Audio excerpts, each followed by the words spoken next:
Vous est-il arrivé de faire un achat par e-commerce et de constater que ce que vous avez bien vu exposé sur la page Facebook, utilisée pour la plupart de ces commerçants en ligne, n'est pas ce qu'on vous livre exactement, d'être déçu par ce que vous voyez en réalité. Des dilemmes du genre sont régulièrement vécus par bon nombre de ces clients, floués par le visuel affiché, ce vraisemblable qui attire et en définitive la marchandise présentée méconnaissable à la livraison. Le vrai. Justement, à se demander où se trouve l'erreur. Les images vues sont trompeuses, une véritable supercherie. Pour avoir tenté cette expérience finalement malheureuse, une jeune dame nous confie qu'elle en garde un mauvais souvenir. Un sac à main tout beau sur le visuel du site s'est avéré être un tout petit sac pour fillette. Sa deuxième expérience l'a aussi laissé KO. La robe exposée avec taille indiquée s'est avérée être une robette. Les images vues sont trompeuses, une véritable supercherie. La vente en ligne a pourtant pris des proportions sur la toile et ce n'est pas si mal pensé. Beaucoup s'y sont positionnés pour faire simple et éviter les contraintes qu'impose l'ouverture d'une boutique physique. Mais alors, allons-nous continuer de nous faire arnaquer par ces quelques commerçants véreux? Qu'est-ce qui se cache derrière ces quelques faits malheureux? Y aurait-il une façon de photographier l'objet vendu de façon à le sublimer? Que les spécialistes du domaine nous édifient. Heureusement, pour bon nombre de ces clients en ligne, le paiement s'effectue à la livraison. Et même, pourquoi cette ruse? Pourquoi cette tromperie sur la marchandise? Nous avons bien heureusement en ligne de Douala M. Jocelyn Magloire Youmbi. Merci de nous revenir pour cette autre chronique. Bonjour Marie-Virginie, bonjour à tous les auditeurs de la CRTV, la mère des radios du Cameroun. Alors, vous êtes un expert du numérique, ingénieur, réseau et télécom, enseignant et formateur. Dites-nous, vous venez de nous écouter, qu'est-ce qui se passe exactement? En fait, il faut le reconnaître, le numérique ou le e-commerce plus spécifiquement a de très beaux jours devant lui. Mais seulement, le e-commerce, quand on parle des produits physiques, aussi bien que des produits digitaux, il y a souvent des personnes mal intentionnées ou on va dire des brebis galeuses qui s'infiltrent pour pouvoir discréditer la valeur de ce e-commerce et puis faire que les choses ne roulent pas normalement. Il peut avoir un peu de la filouterie ou de la fouguerie pour certains commerçants véreux, comme vous l'avez dit tantôt, mais il reste vrai que le e-commerce est une opportunité inimaginable que jusque-là on n'en avait pas. Parce que comment est-ce que de Minka, de Bandion, de Bangwa, de Ngolmandouka ou de Mbomaka, on parvient à vendre un produit à l'autre bout du monde, à l'autre bout du Cameroun, simplement avec les outils digitaux, ça se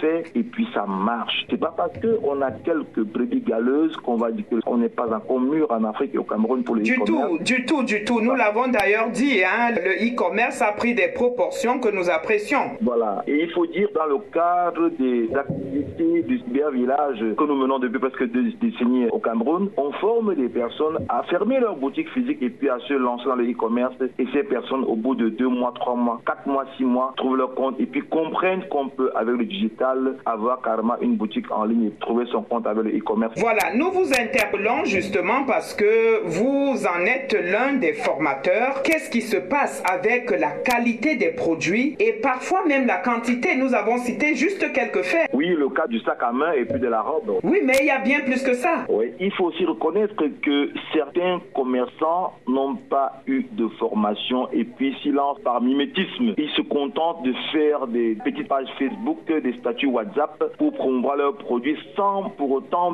bien expliquer, bien achalander et bien filmer tous les revers de leurs produits afin que le client à l'autre bout puisse vraiment s'enquérir de la qualité du produit. Ils ne montrent qu'une façade. Ça, il faudrait aussi que les usagers et les populations soient sensibilisés par rapport à ça. Il faut demander aux vendeurs de bien présenter son produit avec tous les tenants et les aboutissants, toutes les différentes faces du produit. Mais alors, qu'est-ce que vous voulez dire? Est-ce qu'il n'y a pas une façon de filmer qui montre l'objet, qui l'agrandit? Quelle est la magie qui se cache derrière? Il n'y a pas de magie en tant que telle, seulement les protagonistes, les e-commerçants, pour certains, pas pour tous, ils ne montrent pas toutes les façades du produit. Il y a la vue de face, la vue de gauche, la vue de droite, la vue arrière. Ils ne montrent pas toutes les figures de leur produit et puis l'utilisateur ou le client est juste frappé par le produit et il ne prend pas la peine de demander toutes les informations afin de prendre la décision de faire l'achat pour ne pas être surpris. De l'autre côté, maintenant, il y a d'autres e-commerçants qui sont plus futés, qui demandent à ce que le client puisse payer à l'arrivée du produit pour être convaincu que non, c'est le produit qu'il a commandé, pour qu'il n'y ait pas de surprises désagréables par la suite. Donc, ceux qui sont plus futés adoptent cette stratégie pour que le client puisse payer à l'arrivée quand il reçoit le produit. Oui, mais c'est un problème que nous décrions d'ailleurs. Et il en est de même pour les quantités. Vous voyez un produit exposé, vous voyez la quantité, et ce qu'on vient vous livrer est tout autre chose. Même si on paye à la livraison, c'est gênant. Il faudrait que le client et puis le e-commerçant s'accordent très bien pour pouvoir avoir toutes les figures photographiques du produit pour qu'on n'ait pas des malentendus à l'arrivée du produit chez le client. C'est très important. Il ne faut pas seulement voir un produit et puis s'accrocher dessus pour dire mais tiens ça me plaît, mais il faut exiger qu'il puisse vous montrer toutes les façades du produit afin que en prenant la décision d'acheter, vous puissiez savoir exactement le produit que vous achetez. Mais est-ce qu'il n'y a pas à craindre, Monsieur Youmbi? Le e-commerce est bien beau, mais si on est dupé, est-ce qu'on ne va pas revenir à l'orthodoxie? Le e-commerce a des très beaux jours devant lui parce que ça permet de pas forcément avoir une boutique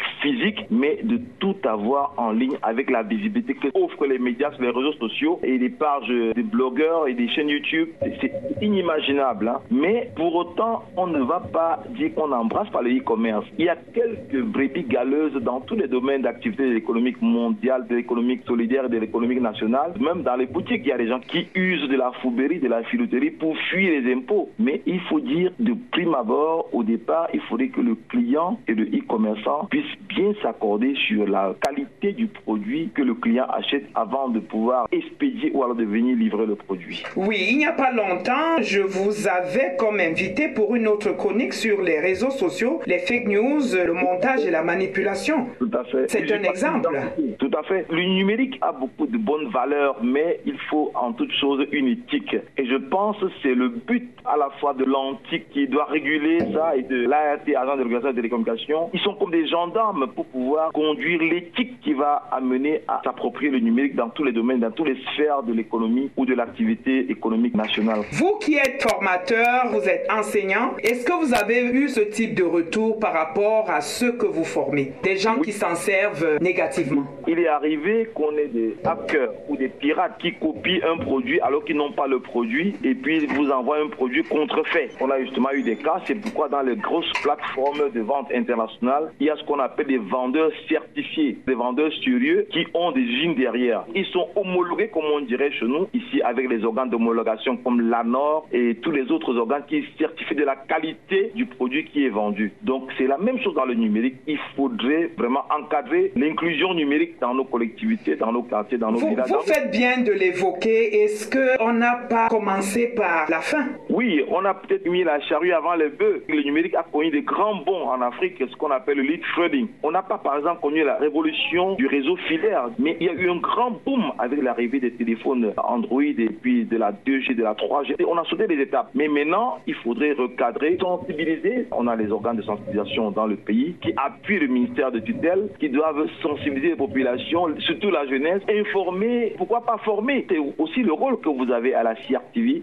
Je profite pour tirer un coup de chapeau pour tout ce que vous faites pour pouvoir sensibiliser les Camerounais sur l'inclusion numérique, sur ce qui est bon, moins bon. Bref, séparer, livrer du bon grain, quoi, comme on dit le plus souvent. Oui, on parle de commerce et ça concerne également le mine-commerce. Vous faites bien de parler de l'antique, mais comment le mine-commerce, le ministère du Commerce, je veux dire, a la main mise sur ces autres commerçants en ligne? Il manque énormément de choses. Il manque ce savoir-faire qu'ils doivent avoir pour pouvoir traquer ces commerçants véreux en ligne. C'est pourquoi nos amis du mine-commerce doivent se mettre au digital, s'outiller en collaboration avec toutes les parties prenantes, l'antique, les agents régulateurs, le ministère de tutelle pour pouvoir voir comment traquer ces commerçants véreux afin de vraiment déblayer le chemin que le e-commerce puisse mieux s'épanouir et mieux se mouvoir pour le développement de notre client. Oui, parce que justement, au ministère du Commerce, il y a une brigade de contrôle qui contrôle les boutiques physiques et autres. Est-ce que le travail là ne devrait pas être fait sur ces commerçants en ligne? Bien entendu, Marie-Virginie, on devrait aussi faire ce travail en ligne. Il y a des outils pour le faire, avec les adresses IP, avec les solutions qui existent de cybersécurité. On peut traquer ces commerçants et savoir exactement depuis où il est quadrillé pour pouvoir les démanteler. Voilà. Il y a fort à faire. Il y a effectivement fort à faire. Alors, on va sortir par là un message, un conseil à donner aux vendeurs, aux clients. Qu'est-ce que vous leur dites? Alors, je leur dirais simplement, avant de se lancer dans le e-commerce, il faut bien entendu se former, avoir les bonnes compétences, avoir les bonnes connaissances, avoir les bons outils. C'est important, c'est primordial pour que le commerce puisse se développer et que ça marche avec l'inclusion numérique qui est un levier de bataille de notre président, le président Paul Biya, qui n'a cessé de promouvoir l'inclusion numérique pour la réduction de la pauvreté, pour le développement local et pour le développement de nos collectivités et de tout notre pays. Donc il faut mettre un accent sur la formation, sur la sensibilisation et puis pour les e-commerçants, aller au-devant des connaissances, des compétences et puis des aptitudes pour pouvoir mieux s'épanouir avec l'inclusion numérique. Et aux clients, qu'est-ce que vous dites? Ils sont les victimes. Je leur dis d'être très vigilants et de toujours demander d'avoir tous les tenants et les aboutissants du produit, tout l'ensemble du produit avant de pouvoir s'engager. Et pourquoi pas vérifier l'authentification du commerçant, avoir l'expérience de ce commerçant, il a déjà vendu à qui, est-ce qu'on le connaît? Ça permet d'être prudent, d'encadrer le commerce et puis d'encadrer l'inclusion numérique dans notre pays. Voilà qui est dit, Monsieur Jocelyn Magloire Youmbi. Vous êtes expert du numérique, ingénieur réseau et télécom, enseignant et formateur. Nous vous disons merci de nous avoir accordé encore ces quelques temps pour nous édifier. C'est moi qui vous remercie, Marie-Virginie, et je remercie particulièrement toute la CRTV pour ce magnifique travail pour pouvoir informer les Camerounais.